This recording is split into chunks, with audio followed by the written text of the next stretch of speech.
Dhurandhar the revenge part 1 డిసెంబర్లో release అయింది. అప్పటి నుండి ఈ సినిమా నాకే కాదు, కంప్లీట్ ఇండియాకి ది మోస్ట్ అవైటెడ్ సినిమా ఇది. దానికి కారణం పార్ట్ 1ని సినిమాటిక్గా కాకుండా చాలా రా అండ్ రస్టిక్గా చూపించడం.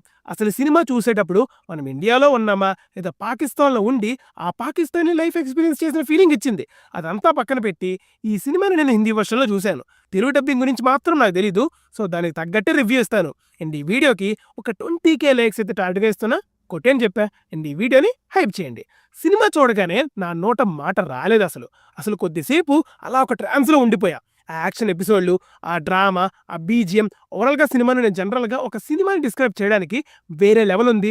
అబ్సల్యూట్ సినిమా, ఎపిక్ సినిమా ఇలాంటి పదాలు చాలా రేర్గా వాడతాను. బట్ ఈ సినిమా అంతకు మించి. హానెస్ట్గా చెప్పాలంటే ఈ సినిమా గురించి నా ఎక్స్పీరియన్స్ అండ్ రివ్యూని మీతో షేర్ చేసుకోవడానికి నా ఎగ్జైట్మెంట్ అస్సలు ఆగట్లేదు.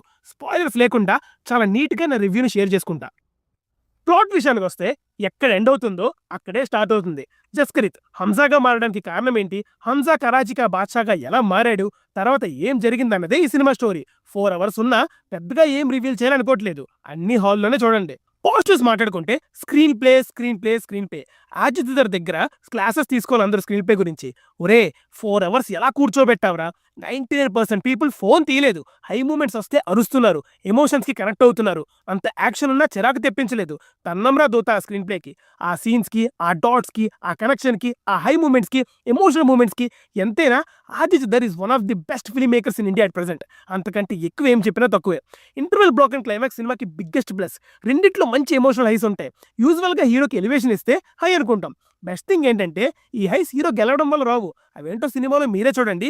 రియల్ లైఫ్ ఇన్సిడెంట్స్ బేసిస్లో వచ్చిన సీన్స్ అని బాగా పేల్తాయి. క్యారెక్టర్ రైటింగ్ కూడా సూపర్ ఉంటుంది. Character building, behaviour, dialogues, turns, shades తెలుస్తుంది ఎఫర్ట్ అంతా. రణ్బీర్ సింగ్ పర్ఫార్మెన్స్ మ్యాన్ తన కెరీర్లో నెవర్ బిఫోర్ ఎవర్ ఆఫ్టర్ లెవెల్లో చేశాడనమాట. హానెస్ట్గా చెప్పాలంటే రణ్వీర్ ఒక బాలీవుడ్ హీరో అన్న ఫీలింగే నాకు. కానీ ఈ మూవీతో అది మారిపోయింది. స్టార్టింగ్లోనే సిస్టర్ సీన్లో ఎమోషన్ పండిస్తాడు. ఈ సినిమాని నేను ఇంకో లెవెల్లో కూర్చోపెడతా చూడండి అన్నట్టు ఉంటుంది. అలా ఫ్యూ సీన్స్లో ఎక్స్ట్రాడినరీ పర్ఫార్మెన్స్ చూపించాడు. మూవీకి ఒక డ్రైవింగ్ ఫోర్స్లో నిలబడ్డాడు. Major set for the film is music.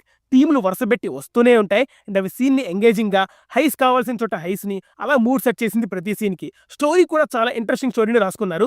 దానిలో real life incidents and real life characters పెట్టడంతో ఇంకా ఇన్వాల్వ్ అయిపోతాం సినిమాలో. ఇక కరెంట్ అఫైర్స్ ఎక్కువ ఫాలో అయ్యే వాళ్ళకి ఎంత స్టఫ్, ఎన్ని డాట్స్ కావాలంటే అన్ని కనబడతాయి. ఎడిటింగ్ గురించి స్పెషల్గా మాట్లాడాలి. ఎంత బాగా ఫ్లోలో అవుతుందంటే సినిమా ఏంట్రా సినిమా ఎంత ఉందనే ఫీలింగ్ రాకుండా, ఏంటిదేదో అబ్రప్ట్గా ఉంది అనిపించకుండా, కొంచెం పేస్ ఏదో అనుకునే లోపే సీన్ షిఫ్ట్ చేయడం, ఎమోషన్ షిఫ్ట్ చేయడం. అయినా అంత ఫుటేజ్ని ఎలా ఎడిట్ చేశారయ్యా, హ్యాండ్స్ డౌన్ అంతే.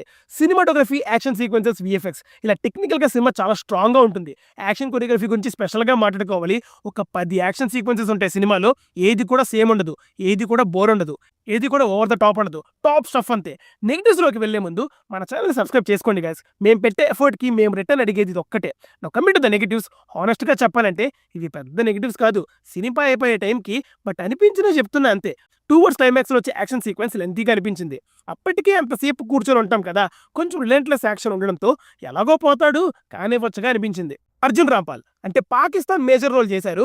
ఆయన రోల్కి ఇచ్చే ఇంపార్టెన్స్ అండ్ ఎలివేషన్ ఎందుకో ఆర్టిఫిషియల్ అనిపించింది. అంటే అప్పటికప్పుడు బిల్డ్ చేసినట్టు, అన్ని క్యారెక్టర్స్ని అంత బాగా బిల్డ్ చేసినప్పుడు దీనికి అంత ఇంపార్టెన్స్ ఉంది అన్నప్పుడు అలానే బిల్డ్ చేస్తూ రావాల్సిందే. ఎలీనా అదే మన హీరోయిన్ ఎంతైనా ఒక ప్లాట్ పాయింట్ లాగానే వాడారన్న ఫీలింగ్ వస్తుంది. హానెస్ట్లీ ఈ ట్రాక్ని ఇంకా స్ట్రాంగ్గా ఎక్స్ప్లోర్ చేసి ఉంటే సినిమాకి పెద్ద ప్లస్ అయ్యేది.